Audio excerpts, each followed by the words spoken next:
तो दोस्तों, तो कैसे हो आप लोग। आशा करता हूँ आप लोग अच्छे होंगे।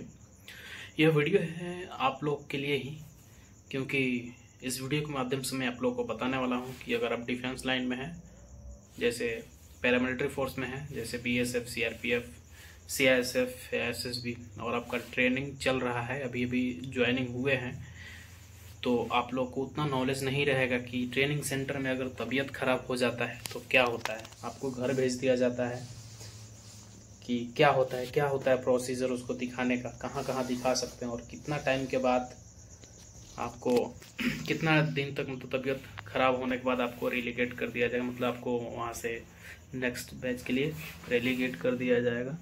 तो इस वीडियो के माध्यम से मैं आप लोगों को वही बताने वाला हूँ, तो वीडियो में बने रहिए, खास इन्फॉर्मेशन आपके लिए है। देखिए, अगर आप ट्रेनिंग में हैं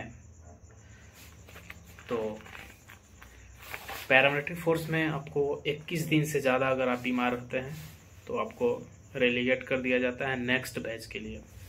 लेकिन भगवान ना करे कि आपके साथ ऐसा हो और आप ट्रेनिंग में बीमार हो जाएं, जैसे किसी को बुखार लग जाता है, किसी को पैर में चोट लग जाता है, या पैर में मोच आ जाता है रनिंग करते टाइम ट्रेनिंग पीरियड में, या कुछ हो जाता है ऐसा कोई घटना जिसके वजह से आप ट्रेनिंग करने में असमर्थ हो जाते हैं, तो आपको इसके लिए इस सब कुछ चीज़ को देखते हुए, अगर ये होता ही है मैक्सिमम जगह आप ट्रेनिंग कर रहे हैं, तो खास बात है कि 1 साल के अंदर कभी ना कभी आपका तबीयत खराब होगा, तबीयत बिगड़ेगा।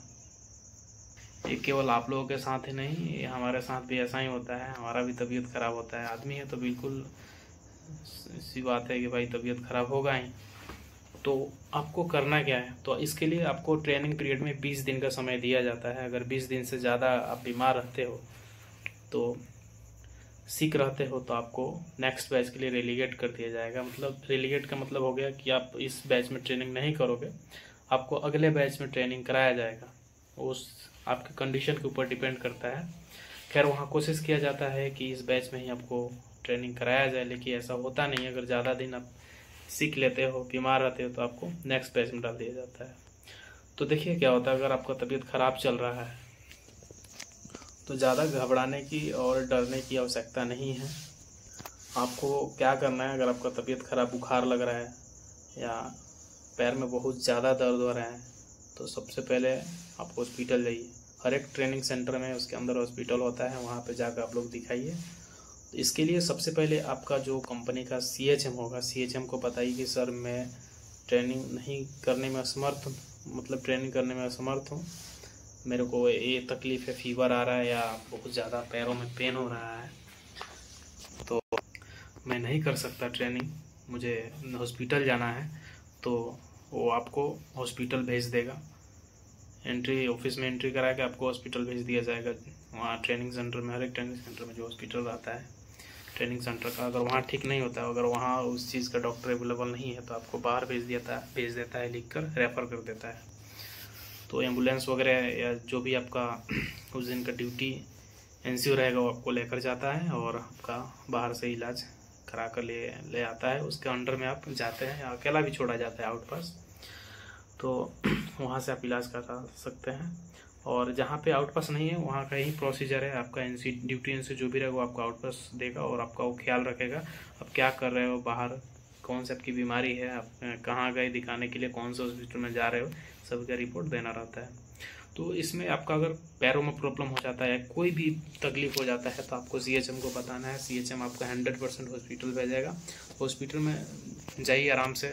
अगर आपका ज़्यादा प्रॉब्लम है तो डॉक्टर को बोल दीजिए, रेस्ट दे देगा 2 दिन, 4 दिन, 3 दिन, और उसके बाद 2-3 दिन एक्सक्यूज लिखवा लीजिए। तो हफ्ता दिन आपका ट्रेनिंग ऐसे ही कट जाएगा।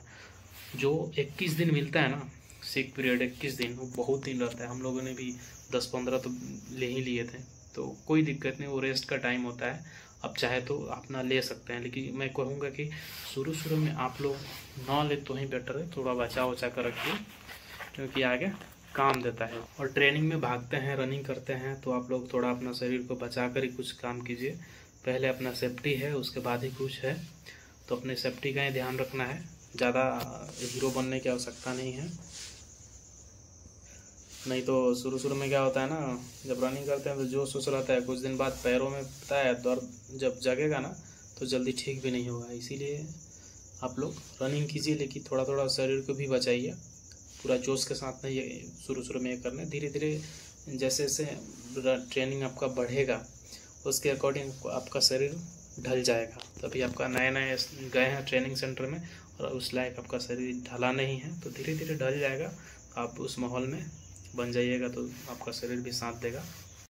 सबसे अचूक मंत्र यही है, अगर किसी प्रकार का बीमारी अगर नहीं चाहते हैं शरीर में तो आप लोग आराम से ट्रेनिंग कीजिए। ज़्यादा भाग दौड़ नहीं करना है और ज़्यादा हीरो नहीं बनना है, मीडियम में रहना है, ना ज़्यादा पीछे ना ज़्यादा आगे, बीच बीच में चलिए भेड़ चाल की तरह। भेड़ चाल में ही आपका पूरा ट्रेनिंग ख़त्म हो जाएगा। तो ये रहा आज का इन्फॉर्मेशन।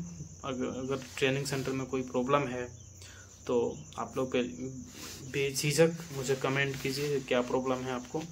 कमेंट बहुत आ रहा था कि भैया मेरा तबीयत ख़राब हो गया, मैं कहाँ दिखाऊँ, क्या करूँ। नए नए लड़के हैं, अभी अभी गए हैं ट्रेनिंग सेंटर में, उनको कुछ समझ में नहीं आ रहा था, इसलिए मैं सोचा एक वीडियो बना दिया जाए। तो डरना नहीं है, डायरेक्ट आप लोग बताइए, आपको रेलीगेट कोई नहीं करेगा, जाया जाता है। हमने भी बहुत 10-12 बार हॉस्पिटल गया है दिखाने के लिए, तो टेंशन नहीं है।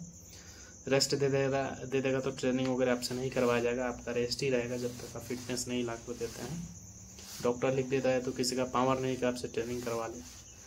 तो डरना नहीं है, बताइए, आराम से जाइए, इलाज करिए। पहले आप फिट होइए, उसके बाद ट्रेनिंग तो होता रहता है, चलता रहता है। और जितना दिन आप बीमार रहते हैं तो क्या ट्रेनिंग फिर बाद में होता है, उतना दिन ही नहीं होता है, उतना फिर बाद में आपसे उतना दिन का ट्रेनिंग नहीं करवाया जाता। तो टेंशन मत लीजिए। चलिए मिलते हैं फिर नेक्स्ट वीडियो में, तब तक के लिए जय हिंद।